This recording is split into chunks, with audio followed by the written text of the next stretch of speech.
Hello everyone, welcome back to the channel. This is Sanskriti Jain and today we are continuing our detailed lecture series on forensic anthropology. In part 1, we discussed the foundation of forensic anthropology, including biological profiling, age estimation, sex determination, ancestry, stature, trauma basics and postmortem changes. But forensic anthropology does not stop at identifying bones. In today's session, part 2, we'll go much deeper. We will understand how skeletal remains are recovered, analyzed, reconstructed, interpreted, and finally used to solve real forensic cases. This video is especially useful for forensic science students, anthropology students, CUET PG, MSc entrance, and competitive exam, or anyone interested in crime investigation and human identification. So make sure you watch till the end because every section is connected. So let us begin. First of all, what is forensic archaeology? It is the field-based partner of forensic anthropology. Whenever human remains are buried, hidden, scattered, or decomposed outdoors, forensic archaeologists are called to assist. Forensic archaeology applies archaeological excavation techniques to legal investigations. Unlike casual digging, forensic excavation is slow, systematic, scientific, and legally documented. Why forensic archaeology is important then? Because once evidence is destroyed, it can never be recovered. The forensic archaeologists deal with scene types such as shallow graves, deep burials, mass graves, desert burials, river banks, forest floors, disaster sites. The steps in forensic archaeology recovery includes scene survey. First of all, visual inspection, soil disturbances, depression, unusual vegetation growth. Then, establishing grids. Area is divided into squares, which helps in mapping exact bone positions. Then followed by controlled excavation in which brushes, wooden tools are used, no heavy digging, each layer is removed carefully. Then comes the documentation process in which photographs, sketches, depth measurement and the orientation of bone is measured.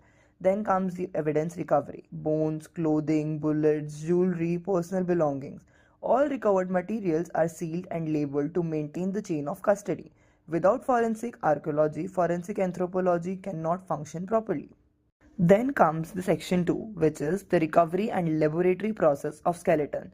Once skeleton is recovered, the next phase is laboratory analysis. First step is cleaning of the bones. Bones are cleaned carefully using warm water, soft brushes and enzymatic solution.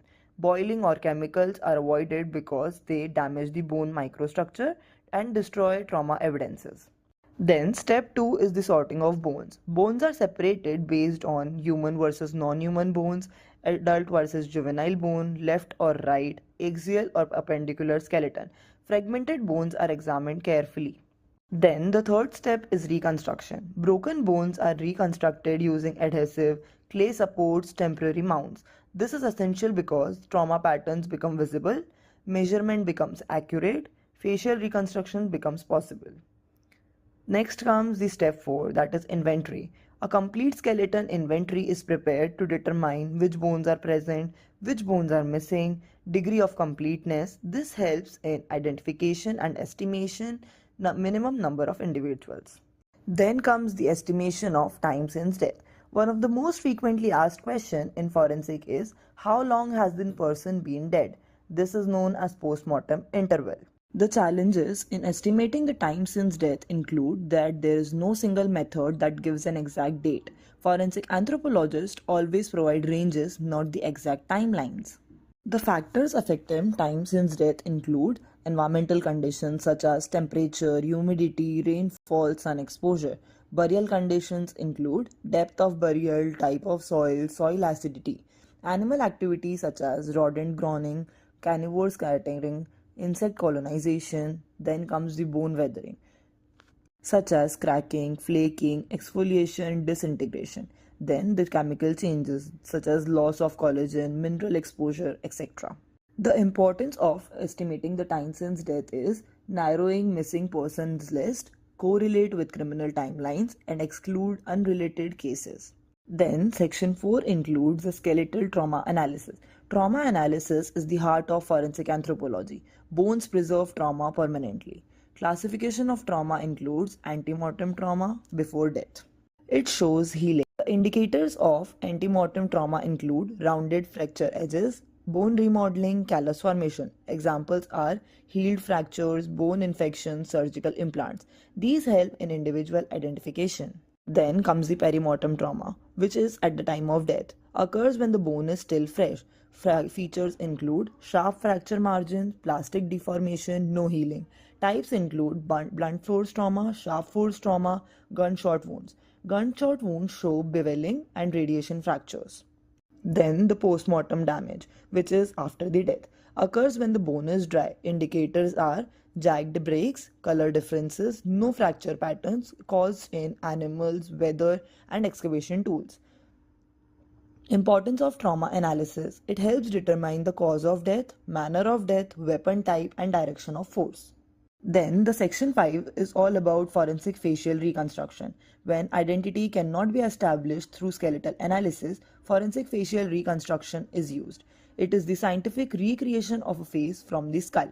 Methods for reconstruction includes two-dimensional reconstruction, which is drawing on photographs, artistic interpretation.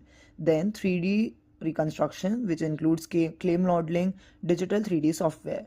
Principles used: soft tissue thickness, muscle attachment points, and skull morphology. Limitations are cannot reproduce exact appearance, hairstyle and skin tone are approximation. Importance: generates public recognition, helps in cold cases, and assists in missing persons identification. The modern technologies in forensic anthropology includes advanced tools such as CT scanning, 3D laser scanning, DNA profiling, stable isotope analysis, and forensic databases. Benefits are higher accuracy, better court acceptance, and faster identification. Despite technology, expert interpretation remains essential.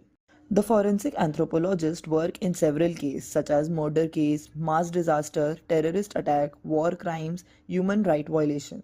They work with the police, court, NGOs and international agencies. Their findings restore the identity, justice and human dignity. The ethics and the professional responsibility. Ethics are non-negotiable. Key ethical principles include respect for remains, cultural sensitivity, scientific integrity, and impartial reporting. Bones are not evidence alone, they are humans' life. So, forensic anthropology is where science meets humanity. In part 1, we learned the basic. In part 2, we explored the advanced recovery, trauma, reconstruction, and real world application. Thank you for watching. Keep learning, and I'll see you in part 3.